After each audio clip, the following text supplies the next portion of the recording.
Bonjour et bienvenue à ce nouveau rendez-vous du Club Éco d'Objectif Aquitaine. Aujourd'hui, nous recevons Maïtena Goicoechea. Vous êtes responsable de l'export de la production de la poterie Goicoechea, située à Ossès, en Pays Basque, à côté de Saint-Jean-Pied-de-Port, je crois, c'est ça? C'est ça. Alors dites-moi, la poterie Goicoechea, c'est quoi? C'est une entreprise d'abord familiale, je crois? C'est tout à fait, c'est une entreprise familiale, une manufacture potière familiale qui a été créée en 1960 par mes grands-parents, Jean-Baptiste et Céline Goicoechea, qui a été reprise en 82 par mes parents. Et depuis 2005, moi et mon frère avons intégré l'entreprise. D'accord. Est-ce que vous avez une partie particulière? Est-ce que vous vous occupez de quelque chose en particulier? J'ai cru comprendre donc c'était plutôt l'export. Oui, mon mais domaine pas de que, sans doute. prédilection, c'est l'export. Mais comme toute petite entreprise. C'est combien de personnes d'ailleurs? On est 22 en tout. Ah, 22 quand même, c'est une Oui, jolie, c'est une jolie c'est quand même structure. une jolie tout à fait. PME. Ouais. Et vous avez une particularité, je crois, au niveau du mode de production finalement. Vous pouvez nous expliquer? Je crois qu'il est question de corde. Voilà, Expliquez-moi. donc c'est la technique de la corde. Vous aurez compris que je ne suis vraiment pas connaisseur en matière de souci. poterie. J'apprécie les belles. Bon. La technique de la corde nous permet de monter de très grandes pièces, vraiment de très grands vases jusqu'à 1,60 m. Voilà, à partir des tailles 60 jusqu'à 1,60 m. Voilà, on a eu fait des pièces assez exceptionnelles, notamment pour la mairie de Nice. Des pièces de 1,60 m sur 1,60 m qui sont vraiment gigantesques. Voilà. Vous êtes situé sur un marché plutôt haut de gamme. C'est quelque chose qui date de la genèse de la poterie ou c'est un virage que vous avez pris ces dernières années? Alors, le leitmotiv de mon grand-père, c'était toujours d'avoir de la qualité. Mon grand-père a commencé là. On ne parlait pas encore de haut de gamme, mais de qualité. Voilà, de qualité. Mon père a suivi donc, ce virage-là. Quand tout le monde allait vers du produit pas cher, vers du produit industriel, mon père a toujours voulu garder son cap, la qualité.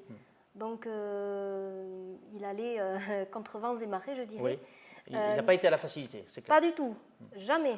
Mon père ne va jamais à la facilité, mais après ça paye. Donc c'est grâce à son cap, je dirais,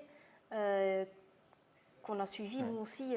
Et aujourd'hui, on trouve des poteries, je crois au Ritz à Paris, au Carlton. Enfin, on fait comment pour pénétrer finalement ces milieux de, j'allais dire là pour le coup, de l'ultra luxe en matière d'hôtellerie? Alors ça, c'est vrai que le salon Maison et Objets à Paris nous a quand même aidés, notamment au niveau du marché export, au niveau de tout ce qui est décorateur, architecte. C'est vrai que les poteries en général amènent la petite touche déco, donc la petite touche à la fin. Donc voilà, c'est un chantier, c'est un projet. Le décorateur en général, il flash sur les produits. Et c'est comme ça que ça se passe.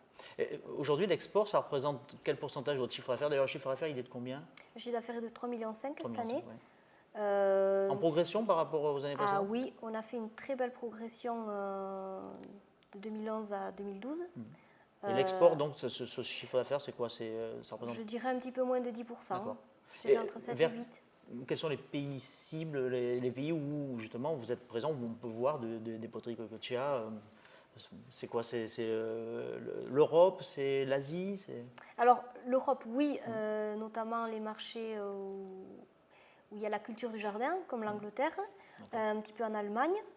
Bon, en Allemagne, à cause de la barrière de la langue, on n'a pas réussi à vraiment... Ils ne parlent pas basque? Non, malheureusement. Peut-être un ou deux, mais on n'a pas vraiment réussi à développer.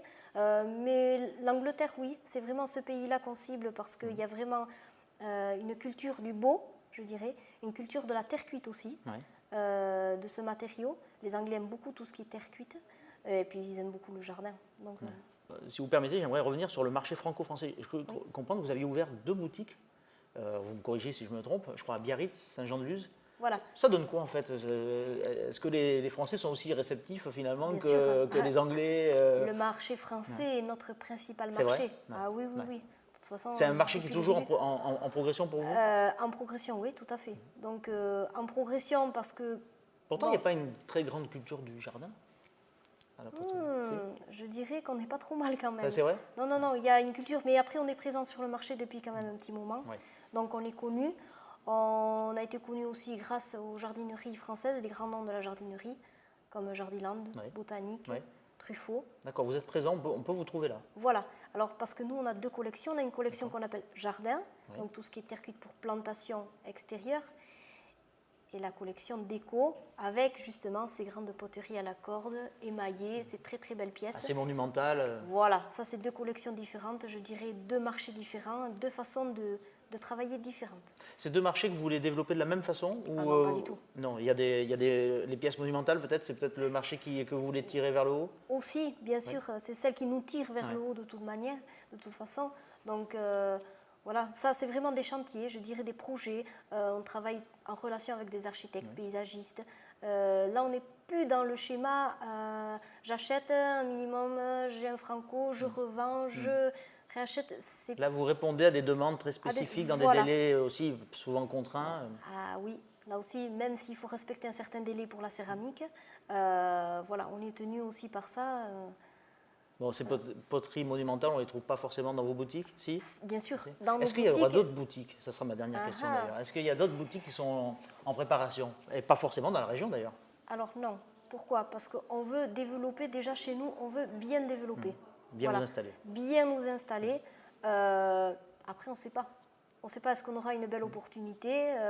Donc vous êtes à l'écoute de tout ce qui pourrait se... Ah, bien sûr, on ne se ferme pas. Il faut si pas un beau se pas de fermer. porte se libère dans un quartier chic de Paris, par exemple, pourquoi pas? À voir. À voir. Mais ça sera le mot de la fin. Maïtena Goïcoechea, je vous remercie. Merci à vous de nous avoir suivis et je vous donne rendez-vous pour le prochain Club Éco d'Objectif Aquitaine.